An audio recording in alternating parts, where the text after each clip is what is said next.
Dear DJ Lagim, tawagin niyo na lang akong R. Gusto ko lang i-share ang isang kwento na hanggang ngayon, hindi ko pa rin maipaliwanag kahit 7 taon na ang nakalipas.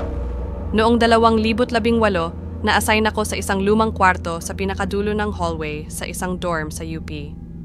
Medyo luma na yung building at dahil gusto ko mag-isa lang sa kwarto noon, wala akong choice kundi tanggapin yung inalok na pinakadulong room. Sabi ng guard, bihira daw ang tumatagal sa kwartong yon. Akala ko, baka maarte lang yung mga dati. Pero sa unang linggo ko pa lang, may nararamdaman na ako. Tuwing 2:00 ng madaling araw, palaging may nagbubukas ng pinto. Hindi yung biglang bukas. Sobrang dahan-dahan na parang may ayaw magising yung pumapasok.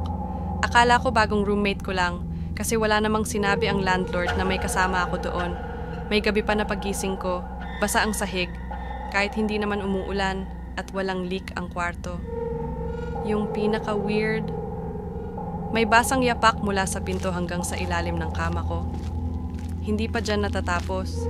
Isang gabi, habang nagre-review ako ng lecture ko sa kama, napatingin ako sa salamin. Nakita ko yung sarili ko, pero may nakatayo sa likod ko. Sobrang itim lang ng anyo. Wala akong makitang mukha. Pero ramdam mo yung titig. Biglang namatay yung ilaw. Sobrang tahimik. Pero rinig ko yung hinga. Mabigat, mabagal. Hindi ko na natiis. Nakitulog ako sa kabilang kwarto. Lumipat na rin ako kinabukasan. Paglipat ko, kinausap ako ng ate sa admin. Sabi niya, may estudyanteng nagpakamatay daw dati sa room na yon. Iniwan siya ng pamilya at 2 araw siyang hindi nakita hanggang matagpuan siyang nakabitin sa loob. Wala na raw silang pinapatira doon ngayon. Ginawa na lang storage. Pero minsan, meron pa rin daw silang naririnig na kaluskos sa loob.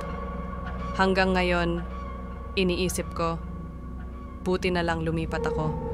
Kung merong taga-UP na tagapakinig, baka sakaling alam nila tong dorm na ito, di ko napapangalanan DJ Lagim.